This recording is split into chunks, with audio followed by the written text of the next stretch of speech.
आदरणीय SM memorial school के संस्थापक मिस्टर प्रमोद कुमार, वरीय शिक्षक ब्रजेश कुमार, प्रधानाध्यापक पवन कुमार, हमारे बीच में उपस्थित पूर्व मुखिया सुरेंद्र कुमार सिंह, सुरदेव प्रसाद, मुकेश कुमार, आनंद कुमार और हमारे प्यारे विद्यार्थी, आज आज़ादी के 74 साल बाद 73 साल बीतने के बाद 74वां आज़ादी का जश्न हम लोग मना रहे हैं। इस आज़ादी की जश्न की आप सभी को हार्दिक बधाई और शुभकामनाएं। और हम लोग प्रत्येक साल झंडे के नीचे आते हैं तो एक शपथ लेते हैं कि जब हमारा देश गुलाम हुआ तो जब हम इसी आज़ादी मिली तो हमें आज़ादी को ज़िंदा रखना है और आज़ादी को आगे बढ़ाना है और भारत को एक अखंड और समता मूलक देश बनाना है। भारत हम नौजवानों के ऊपर, नौजवानों का देश है और नौजवानों की जनसंख्या भारत में 100% और देशों से बहुत ज़्यादा है। तो मुझे आज स्वतंत्रता दिवस के शुभ अवसर पर मैं आप सभी को बताने का कोशिश करूंगा कि हमारे प्यारे विद्यार्थी, नौजवान साथी, आप सभी को भारत देश को एक अखंड देश बनाने के लिए हम नौजवान साथियों को जी तोड़ करके मेहनत करना होगा और भारत को विश्व के सभी विकासशील देशों के श्रेणी में खड़ा करना होगा। इसके लिए हम लोगों को सभी क्षेत्रों में काम करना होगा। विद्यार्थी जब 9, 10, 7, 8 क्लास में पढ़ते हैं तो वो आगे जा कर के किस फील्ड में काम करेंगे, सभी फील्ड में जा सकते हैं। चाहे वो फील्ड हो साइंटिस्ट का हो, चाहे रिसर्च का हो, चाहे फील्ड वो जॉब का हो, चाहे खेल का हो, चाहे वो फील्ड आपका लड़ाई का हो, चाहे आप सेना में काम कर सकते हैं। आप अनेक प्रकार के जॉब ले सकते हैं और उसके बाद आप अपने देश को कुछ नया चीज़ खोज कर भी दे सकते हैं। लेकिन अफसोस होती है कि हमारे देश में आज आज़ादी के 74 साल होने के बाद भी हमारे देश के कोई भी यूनिवर्सिटी ऐसा नहीं है जो विश्व के 100 टॉप यूनिवर्सिटियों में गिनती आए। हम लोगों को ऐसा एजुकेशन का सिस्टम को भी डेवलप करना होगा कि हमारे यहाँ क्वालिटी वाइज एजुकेशन का एक प्रावधान करना होगा, जिससे हमारे बच्चे जो प्राइमरी क्लास से पढ़ना स्टार्ट करते हैं वो बच्चे आगे जा कर के उनके अंदर एक लेखन और तर्क शक्ति का विकसित हो और वो बच्चे तर्क दे सकें, आगे जाके शोध कर सकें।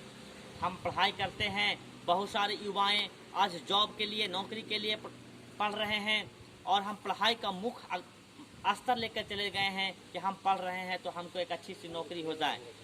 तो आपने देखा होगा फिल्मों में भी कहता है कि आप काबिल बनिए, कामयाबी आपके पीछे झक मार के आएगी। तो हम सभी को आज आज़ादी के 74 साल के बाद ये शपथ लेना होगा कि हमें एक काबिल विद्यार्थी बनना है और देश की विकास में अहम भूमिका देना है। और इस प्रकार से आने वाले कुछ दिनों में हम अपने देश को एक समृद्ध और शक्तिशाली देशों में विकसित करें। हम शक्तिशाली हमारी देश कब बनेगा? जब हमारे यहाँ टेक्नोलॉजी अच्छे आएंगे, हमारे यहाँ कृषि उन्नत होगा, हमारे यहाँ स्कूल अच्छे होंगे, हमारे यहाँ शिक्षा की प्रणाली अच्छी होगी, हमारे यहाँ स्कूलिंग व्यवस्था ठीक ठाक होगा, क्वालिटी वाइज एजुकेशन होगा। हमारे यहाँ के मजदूर जो कंपनी में नौकरी करते हैं वो मजदूर स्किल्ड होना चाहिए, उनको जॉब का जो काम करते हैं उन काम का उनके अंदर गुणवत्ता होना चाहिए, वो काम सही ढंग से कर सकें और उनको काम की जानकारी होना चाहिए। तब जा कर के हमारा देश एक स्किल्ड देश बनेगा और हमारा देश युवाओं का देश है। अगर युवा एक बार चाहे तो हमारे देश में आंधी आ जाता है।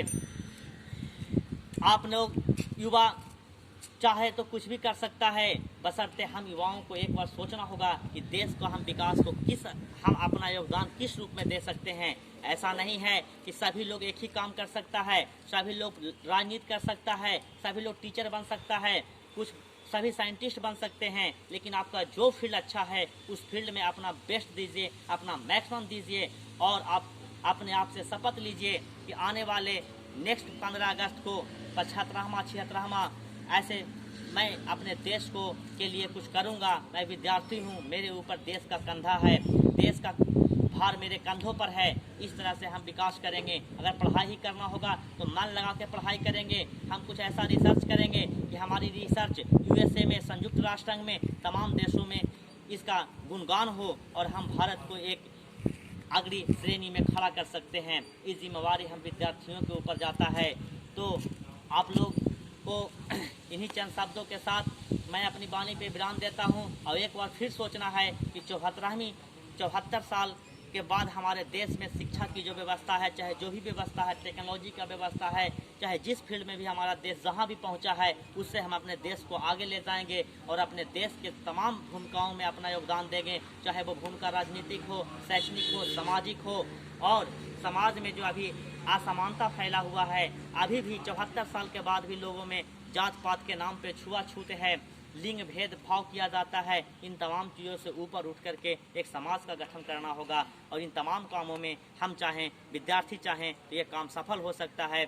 और हम विद्यार्थी अपने आप को एक सुदृढ़ और शिक्षित और सही ढंग से अपने देश को सुयोजित करना है और समाज का भी भार हमारे कंधों पर है। Thank you so much.